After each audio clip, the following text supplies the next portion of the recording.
मेरे पाकिस्तान की माओ, बच्चियों, बेटियों, पाकिस्तान के दानश्वरों, वकला, तालिब इल्म, मेरे आर्मी से ताल्लुक़ रखने वाले काबिल कदर एक सिपाही से लेकर जर्नल तक तमाम मुल्क के जजेस, और फिर मैं मुखातिब हूँ सेनेट के चेयरमैन सादिक संजरानी से। मेरे दोस्तों, वाक़या कुछ इस तरह है कि मैंने चंद दिन पहले एक प्रेस कॉन्फ्रेंस की और जिसमें बड़ी वजाहत के साथ अल्लाह के फजल से ये कहा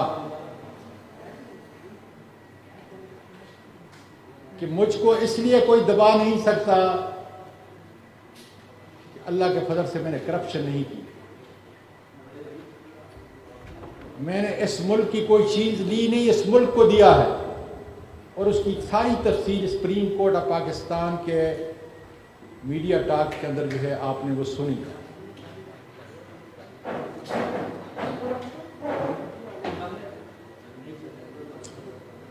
मेरे मुल्क के लोगों,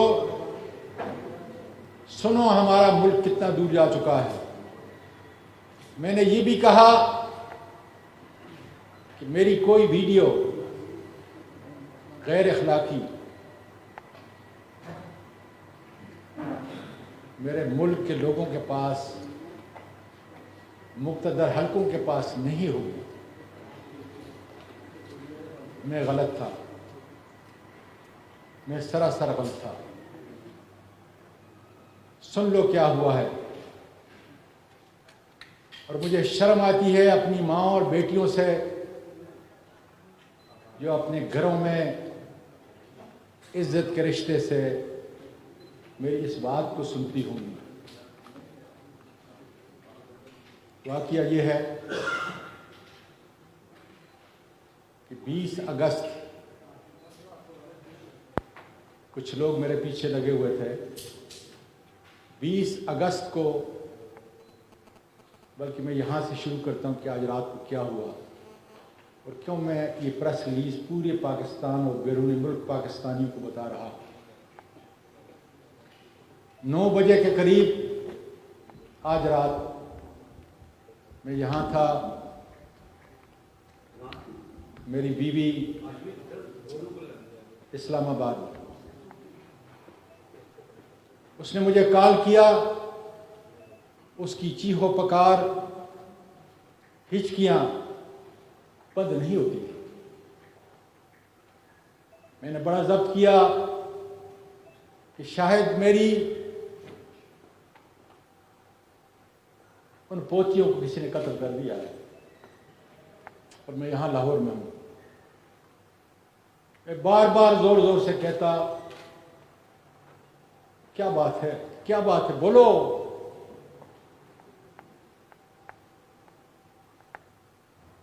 से आवाज नहीं निकलती थी, चीखो पुकार के रहा। एक दफा, 2 दफा तंग हुआ। ये सिलसिला को 4-5 मिनट तक चलता रहा।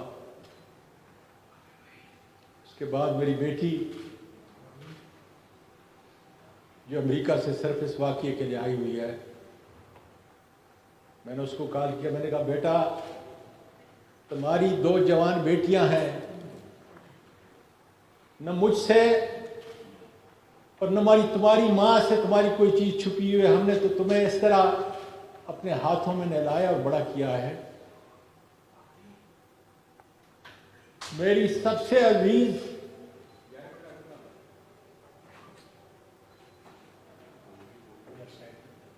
अपनी माँ से पूछो कि क्या बात है। मेरा जिगर निकल रहा है इसलिए कि मुझे 3 स्टंट लगे हुए हैं।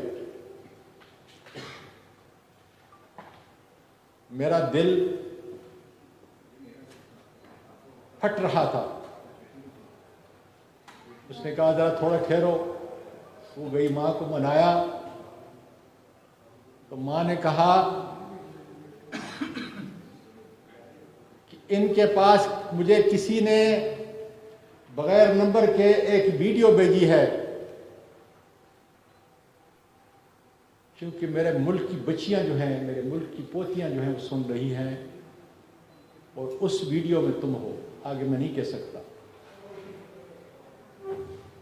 तो मैंने अपनी बेटी को कहा कि तुम्हारी माँ नहीं समझती कि मैं 9 बजे सोने वाला हूँ और 3:30 बजे तहज्जुद के लिए उठने वाला हूँ। सारी ज़िंदगी मैंने इसके साथ गुजारी है, और इसको पता नहीं कि चंद दिन पहले 13 अक्टूबर की सुबह को जो मुझे उठा के ये गारन ले गए, उस वक्त मेरी वीडियो बनाई। और आजकल वीडियो को कन्वर्ट करना, जेली वीडियो बनाना कोई मुश्किल काम न था। तो फिर सिस्कियों में बोलती रही कि डैडी ये किसी और की नहीं है,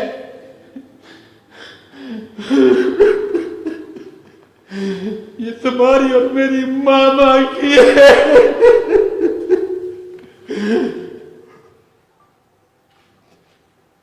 देखा बेटा ये कैसे मुमकिन है।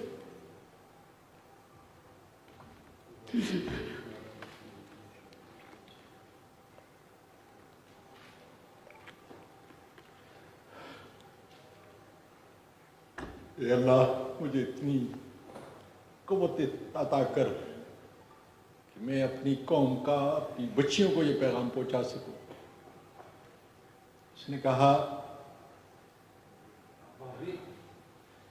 कि जब आप बेटा ये छोड़ दें, इससे डिस्टर्ब होता है क्यों। उसने कहा कि जब आप कोयटा गए थे, ये उसकी वीडियो है, सादिक संजरानी साहब तुम बलोच हो, बहुत बड़ी कौम है तुम्हारी, तुमने अपने तौर पर तुम मेरी बीवी को अपनी आंटी कहते हो, चाची कहते हो, मुझे पूरा यकीन है कि तुम असली नस्ल के हो, इसलिए तुम इज्जत और एहतराम करते हो। तुमने सुप्रीम कोर्ट की जुडिशल लॉजेस के अंदर अपने से बड़े सेनेटर का, अपनी चाची का तहफ़्फ़ुज़ करने के लिए वहां पे इंतजाम किया, और मुझे बताया कि चूंकि सुप्रीम कोर्ट का कोई जज कोयटा के अंदर नहीं है, इसलिए तुम यहां पे रहोगे।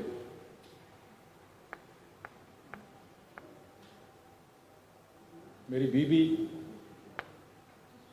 जो एक महफूज जगह पे मुल्क छोड़ के चली चुकी है, मेरी आखिरत समाया था। मेरी पोतियां जिनको मैंने अमेरिका में पैदा हुई यहां पे लेके आया, ट्रोमा और स्कार लेके मेरे इस मुल्क से, मेरे मुल्क के वासियों सुनो, आज अपने दादा के इस मुल्क से जो कायद आज़म ने बनाया था, उनको मजबूर किया गया, जिस तरह बहुत सारे लोगों औरों को, कि वो मुल्क छोड़ के चली जाए, और उन्होंने अपने दादा को यही छोड़ दिया। मेरे मुल्क के लोगों, जिस शख्स ने हराम नहीं खाया, मिलियनों मिलियन डॉलर मैंने अपने इस मुल्क के अंदर आए गरीबों, मस्कीनों, बेवाओं और यतीमों का आसरा रहा। वकालत में आला की, पार्लियामेंट में 17-18 साल से गुजारे। करदार पे खुदा गवाह है, सुबह तक कोई जो मेरे इर्द गिर्द रहते हैं सारे जानते हैं कि मेरी जिंदगी का और मेरी वाइफ की जिंदगी का मामूल कि 9 बजे हम सोते हैं, 3:30 बजे उठते हैं, सारी जिंदगी। मैं तो अपने परवरदिगार से सवाल कर रहा हूं, या परवरदिगार, ये मुल्क पाकिस्तान है,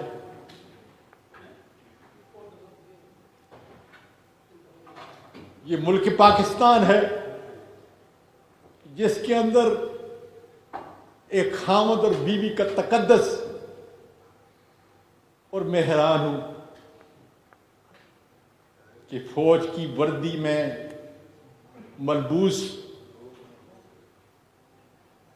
वो दरिंदे, वो काली भेड़ें जो इस काम पे मामूर की हुई हैं कि अगर इसकी करप्शन की फाइल नहीं है, इसकी कोई गैर अखलाकी कोई वीडियो नहीं है, तो फिर इसका और इसकी बीवी के जो है वो निकाल।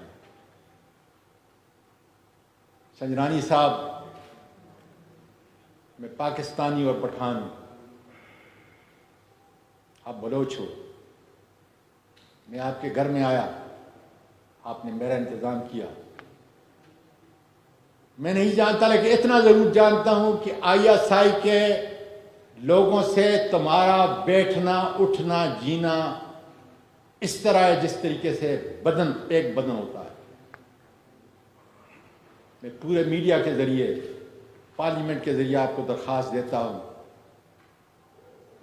कि तुम्हारी चाची को और तुम्हारे चाचे को इस मिल्लत इस्लामिया के अंदर इतनी गिरावट का शिकार बनाया है। क्या कोई मेरी बहन, मेरी बेटी ये सोच सकती है कि उसके घर के अंदर उसका अपना बाप और उसकी अपनी मां, और उस दर्द को देखो कि अगर वो तस्वीरें बाहर चली जाए। इन्होंने 9 बजे जालिमों ने एक अननोन नंबर से मेरी वाइफ को वीडियो भेजी। मेरे मुल्क के लोगों, मैं तो 2001 के अंदर इस मुल्क में आया था कि इस मुल्क की खिदमत करूं। इस मुल्क ने मुझे इतना इतना कुछ दिया, इतनी इज्जत दी, लेकिन क्या ISI की काली भेड़ें जिन्होंने इस मुल्क की रवायात को, इस मुल्क के अखलाक को, इस मुल्क के किरदार को तबाह करके रख दिया है, सब ठेके इनके, लोगों को लड़ाते हैं, लोगों को मारते हैं, कत्ल करते हैं। और अल्लाह तेरा शुक्र है कि मेरी प्यारी बीवी जो नानी भी थी और दादी भी थी, मेरी बहू और मेरी 3 पोतियां हिफाजत से यहां से निकल चुकी हैं। किस मुल्क से? ये अफ्रीका नहीं है, ये ला इलाहा इल्लल्लाह मुहम्मदुर रसूलुल्लाह के मुताबिक बना। बाजवा साहब, मेरे खानदान के कितने लोग, सिपाही से लेकर लेफ्टिनेंट जनरल तक इस मुल्क की खिदमत की, और तुम्हारा और मेरा रिश्ता कितना करीब है। जब भी हमारी हुकूमत के, हमारी कभी मुलाकात हुई, आपने हमेशा स्वाति साहब के नाम से याद किया मुझे। मैं नाम नहीं लेता इस मीडिया के ऊपर, लेकिन आप जानते हो कि आपका एक बहुत बड़ा करीबी मेरे पूरे खानदान का उससे कितना करीबी तल्लुक है। 25-30 साल से मेरे कितने खानदान के लोग आपके उस बड़े के करीबी दोस्त हैं। मैं खुद उसका दोस्त हूं। और मैंने तो सिर्फ चंद दिन पहले ये कहा था कि बाजवा साहब, अयाज नाम का असिस्टेंट डायरेक्टर है, लोगों की बातें न सुने, फहीम और फैसल की बातों को न सुने। इसलिए खुदा जाने कि इन काली भेड़ों का एजेंडा क्या है। मेरा एजेंडा तो मेरे मुल्क के सिपाही से लेकर जर्नेल तक उसकी इज्जत करना है। अमेरिका के अंदर जो है, जब हमारे सारे वहां पे आप लोग ट्रेनिंग पे अफसर जाया करते थे, मैं उनकी खिदमत करता था, सारी दुनिया जानती है। और पीस फोर्स के अंदर आपने तो पूरी दुनिया में अपना नाम पैदा किया। मेरा सिपाही, मेरे मुल्क का मुहाफ़िज़ हर रोज सरहदों पे गिरता है, और उसके लिए हम इन्ना लिल्लाहि व इन्ना इलैहि राजिऊन पढ़ते। मेरी तो ट्वीट देखो, जब कोई शहीद होता है तो मैं क्या कहता।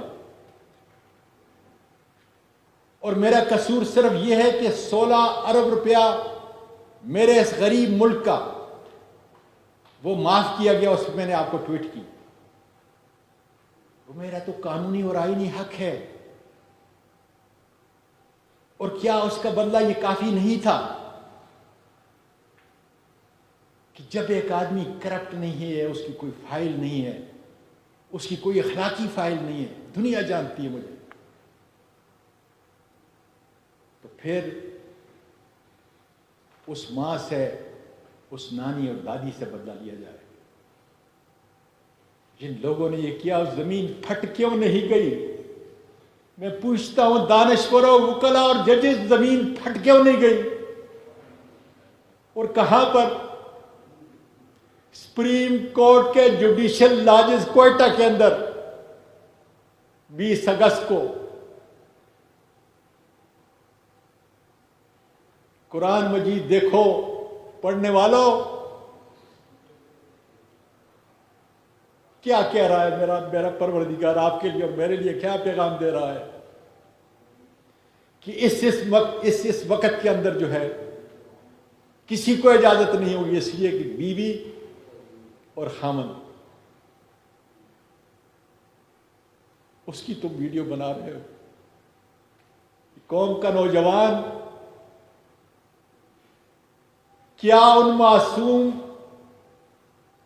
आर्मी के सिपाहियों से लेकर जर्नल तक नफरत नहीं करेंगे कि उसी वर्दी के अंदर ये काले भेड़िए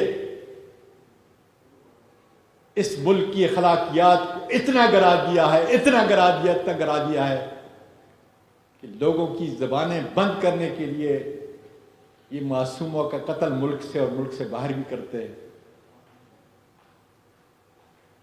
मेरे पास तो सवाए इज्जत के कुछ भी नहीं था, इस मुल्क में बड़ा हुआ और फिर सब कुछ इस मुल्क को दे रहा हूं।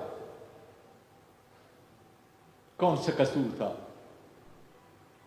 और अब तो अल्लाह का शुक्र है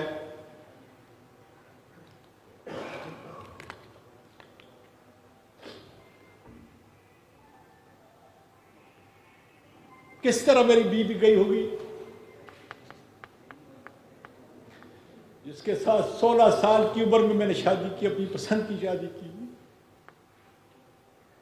जिसने मेरे पोतों को, नवासों को नहीं बल्कि पूरी फैमिली को, यतीमों और मस्कीनों के लिए, और 1 महीने में 10 दिन वो रोजे रखती है।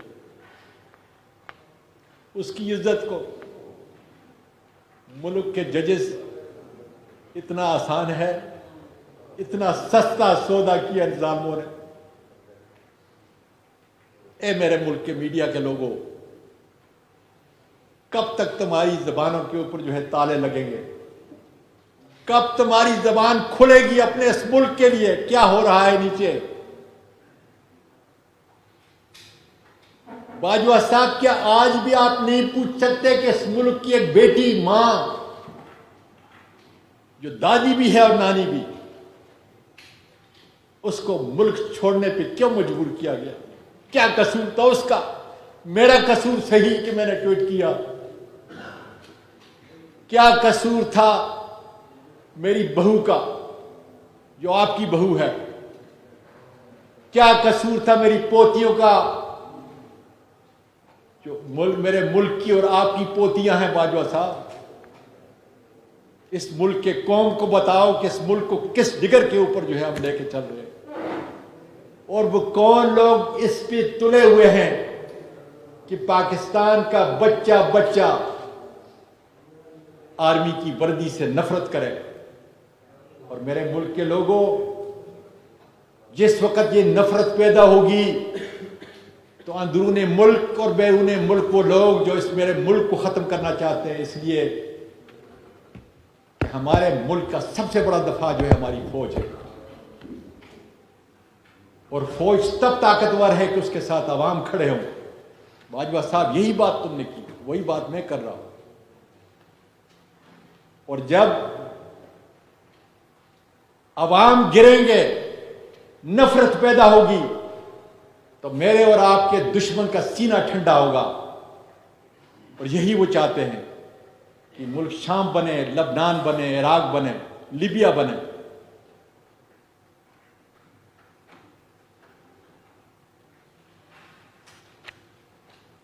चंद्रानी साहब, फिर कहता हूं,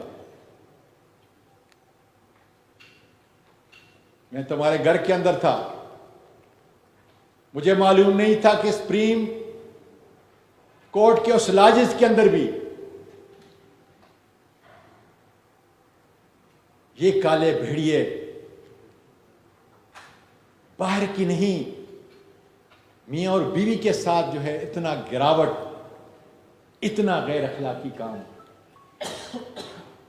और क्या मेरे मुल्क की सारी बच्चियां और माएं आपसे नहीं पूछेंगी कि ये क्या हुआ है?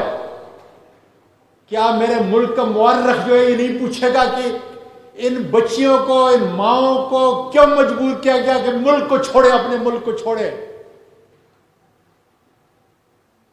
मैं अपने वकीलों से कहता हूं, कहां है तुम्हारा बार और बेंच का निजाम? कब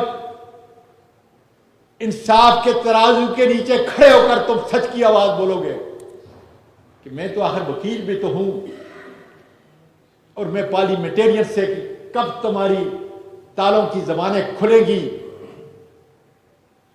अक्रॉस द बोर्ड कब ये तुम बोलोगे कि इससे बढ़कर कोई और जुल्म पाकिस्तान की तारीख के अंदर इतना गिरा हुआ जो है वो नहीं हो सकता?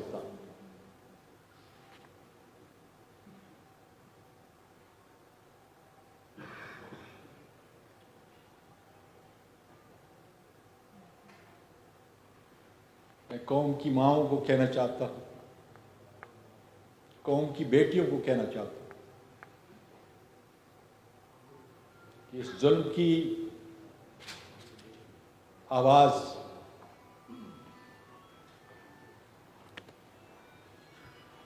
अब नहीं बंद कर सकते। अब एक काम कर सकते हैं, इंशाअल्लाह ताला मेरा ये अज़म, हकीकी आज़ादी का अज़म, ये बढ़ता रहेगा।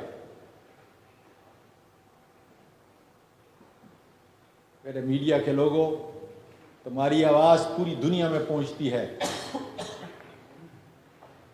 अब इनके पास एक ही हरबा रह गया है, वो मुझे कत्ल करेंगे। मैं बता देता हूं कि मेरा कातिल राना सनाउल्लाह होगा, मेरा कातिल मेजर जनरल फैसल होगा, मेरा कातिल सेक्टर कमांडर फहीम होगा। और अगर बाजवा साहब ने मेहरबानी की और अयाज को GHQ ले गया तो उस वक़्त का वाक़या भी और आज का वक्त का वाक़या भी, लेकिन ये ISI के इन काली भेड़ों के अलावा कोई काम नहीं कर सकता। कि अयाज जो FIA का डायरेक्टर है, उसके साथ 3 ISI की काली भेड़ें थी जिन्होंने ये वीडियो बनाई, यही ISI की काली भेड़ है। और मुझे अगर कत्ल करेंगे, मैं अपने मौत की दवा नहीं कर सकता, मैं खुदकशी नहीं कर सकता, हराम है।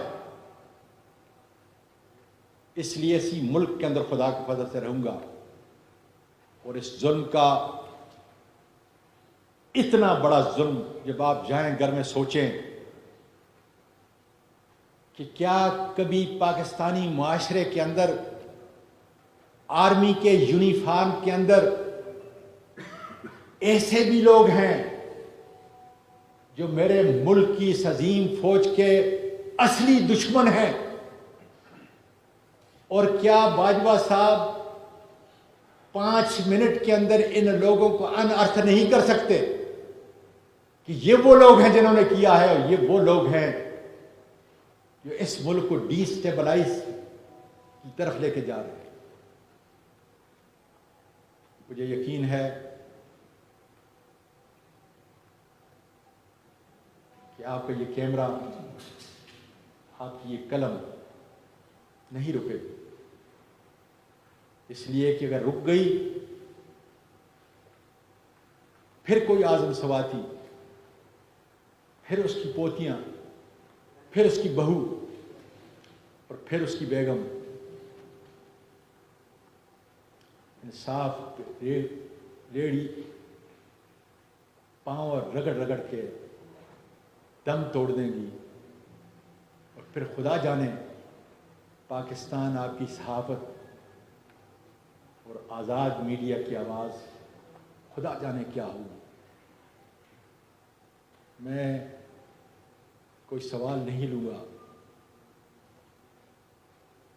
इसलिए कि उसका जवाब सारी दुनिया में मेरी बेटियां माएँ सुनेंगी। और मुझ में मज़ीद सकत नहीं, या परवरदिगार अगर वाकई उस माँ किया है, इस बाप किया है, मेरी पोतियों को जिस कार के साथ भेजा गया,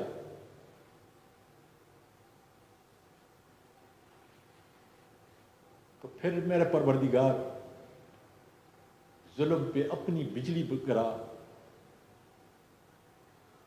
और मेरे मुल्क के लोगों उठो, अगर इसी तरीके से हमने बुज़दिली का सबूत दिया,